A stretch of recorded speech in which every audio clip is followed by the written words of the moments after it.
Good morning, everyone, and welcome back to Daybreak. I'm Brandon Krasowski. And I'm Addison Deal. I know we've been gone for a while, but we're back to catch you up on all the news you need. We'll let you know about Port Authority's new COVID vaccine regulations and how we're dealing with Omicron here on campus. We'll also let you know about a new social media platform that might help you land your next internship. It's a new semester, but here at Daybreak, some things stay the same. Reporter Samuel Parator is here to give you this week's Sideline Slice, and Carlo Andreassi will give you the Politismac, this week's political news. Wake up and smell the coffee, Pittsburgh. Daybreak starts right now.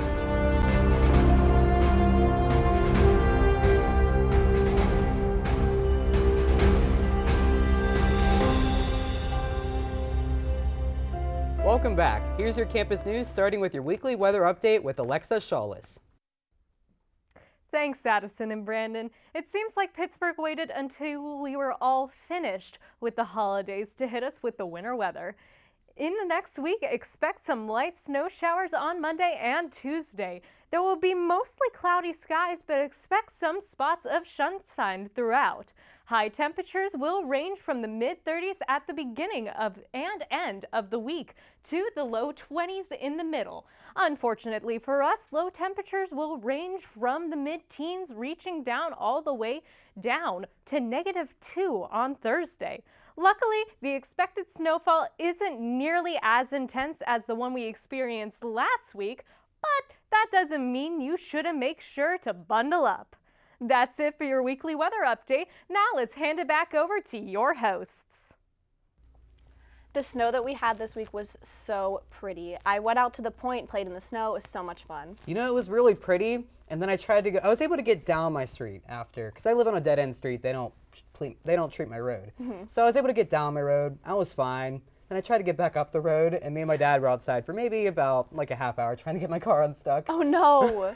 That's the bad thing about snow. It looks so pretty, but then you can't drive anywhere. Oh my, I hate driving in the snow. I'm always paranoid too that I'm like gonna wreck or something. And I mean, like you said, it's super pretty, but it's just when it comes to driving, Yeah. no. But thank you for that update, Alexa. Now let's dive into the news that matters most, starting with this week's campus news. The 2022 spring semester is now in full swing, but so is the new COVID-19 Omicron variant. To combat the variant, Point Park has placed new mitigation efforts in place. These efforts include large gatherings being limited across campus and encouraged to be online rather than in person, elevators being limited to 5 people at a time, and guest speakers being restricted on campus.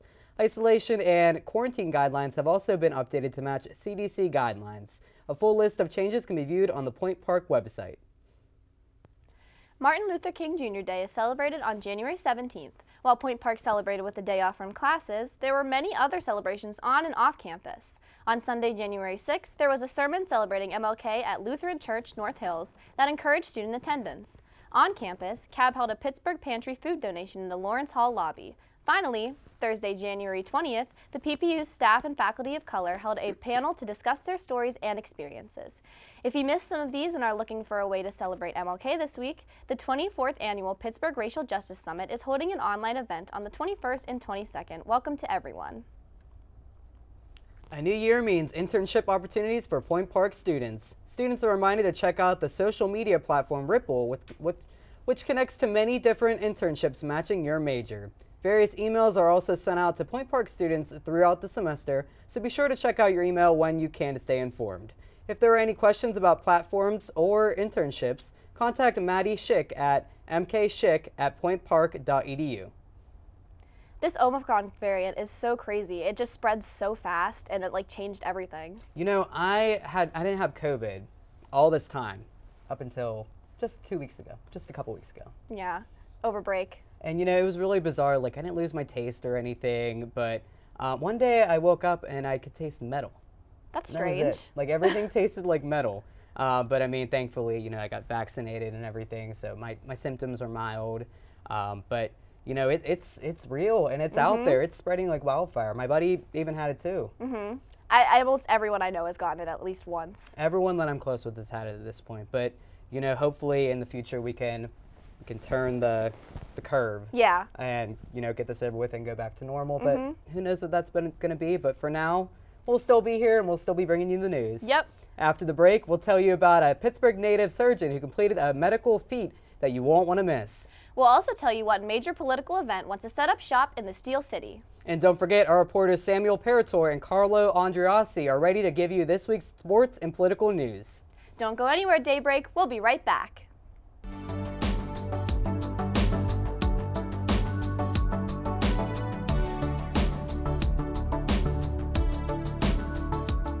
Good evening. Good evening. Good evening and welcome back to Newsnight. Most of the student body of the Pittsburgh Public School. Some of the United States allies. Thursday, the FBI was seen raiding. Let's get started with today's forecast. Today's high will only reach about 31 degrees. It's looking a little cooler than we've seen in the past few weeks. All this and more All this and more All this and more coming up on Newsnight. coming up on Newsnight. coming up on Newsnight.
Welcome back to Daybreak. Without further ado, here is your city news.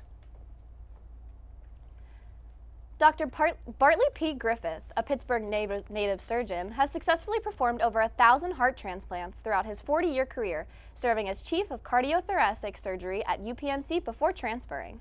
But his most recent surgery was not a normal human heart transplant. It was a genetically modified pig heart. The recipient is David Bennett, a 57-year-old patient with terminal heart disease. This was the last chance for Bennett to receive a transplant, seeing as this was an experimental procedure. When Dr. Griffith broke the news, Bennett replied with a simple question: "Does this mean I will oink?" The surgery took place on January 7th at University of Maryland School of Medicine, and Bennett is now off ECMO life support and is doing well. The city of Pittsburgh may host the 2024 Republican National Convention. According to WPXI, the idea was endorsed by newly Mayor Ed Gainey and Allegheny executive Rich Fitzgerald. Officials believe it would be a good way to put the city of Pittsburgh in the spotlight, which would lead to increased revenue around the city.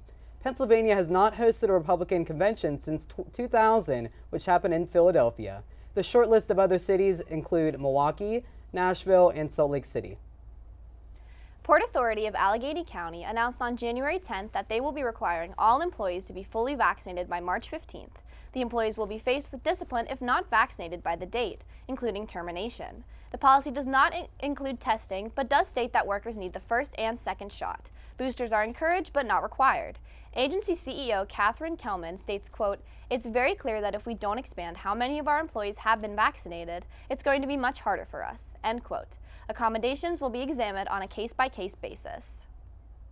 I can't believe someone has a pig heart now. I know, it's crazy. And you know, it's just great because people that are on these wait lists now for hearts and stuff, if we can further develop and genetically modify these things, you know, who knows, maybe if you need like a kidney or something, or a liver, maybe we can easily transplant these things now. Yeah, there's a few cases that have actually worked and been successful, but they're getting more and more as more people do them. So I think this is a real possibility for the future. Yeah, I mean, the future is looking bright, and I mean, the more the merrier at this point, Yeah. because, you know, a lot of people, you know, it's America. We all get sick and we just don't take care of ourselves. So, I mean, this is a good thing, you know? Yeah, I agree. Oh, yeah.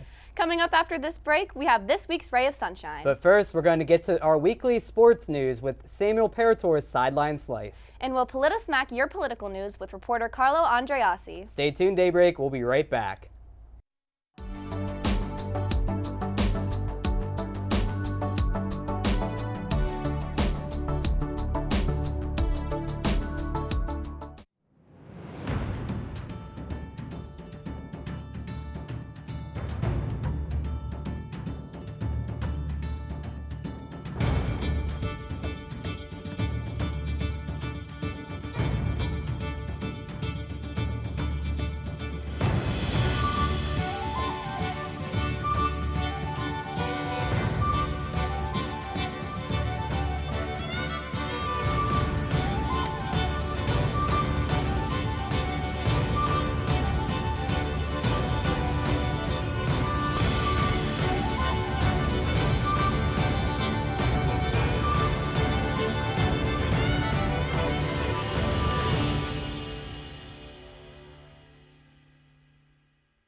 Welcome back to Daybreak, everybody. My name is Sam Parator, back again to give you a slice of the action with Sam's Sideline Slice.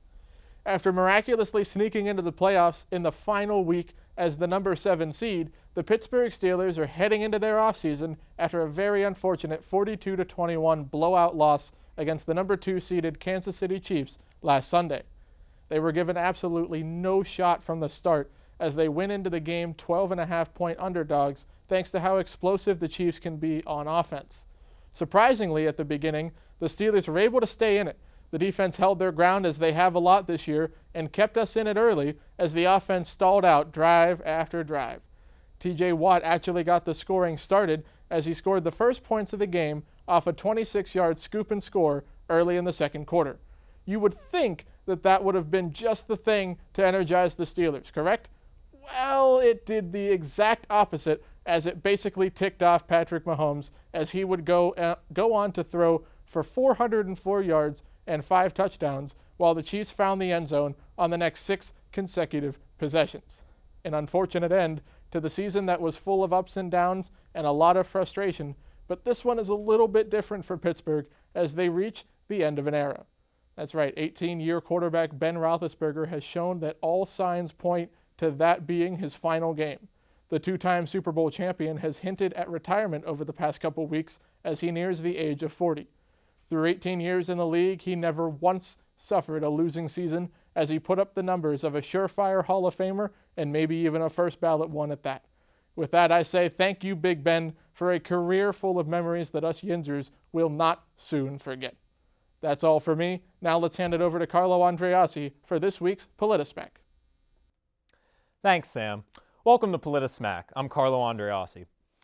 On January 19th, President Biden held a 2-hour-long press conference marking a whole year into his presidency, in which he tackled many issues currently relevant to his administration's priorities.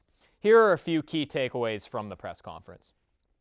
In terms of COVID-19, Biden seems optimistic about things going forward, citing extra funding going to public schools for testing and masks, higher rates of vaccination, as well as free COVID-19 testing kits being available to all Americans.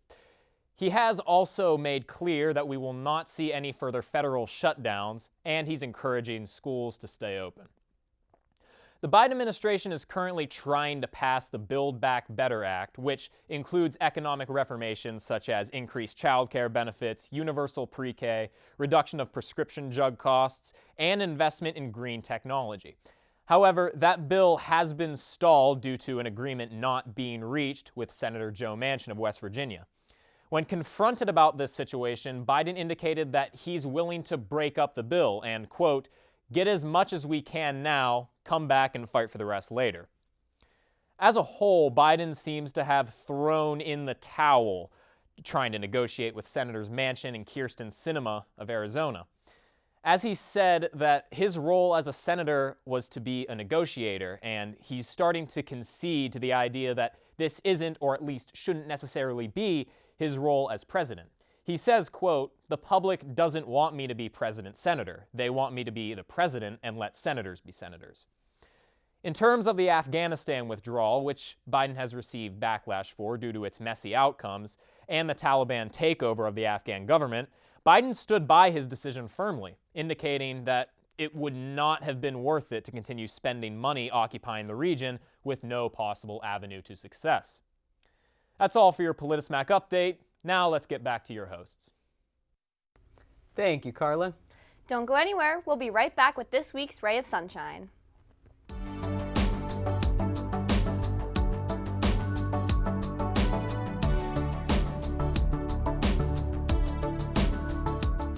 Good evening. Good evening. Good evening, and welcome back to Newsnight. Most of the student body of the Pittsburgh Public School. Some of the United States allies. Thursday, the FBI was seen raiding. Let's get started with today's forecast. Today's high will only reach about 31 degrees. It's looking a little cooler than we've seen in the past few weeks. All this and more, All this and more All this and more coming up on Newsnight. coming up on Newsnight. coming up on Newsnight.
Welcome back to Daybreak. Before we say goodbye to our first episode of the semester, we'd like to share with you this week's Ray of Sunshine. In case this is your first time joining us or you need a refresher, Ray of Sunshine is our way of starting your day with a smile and an inspirational quote.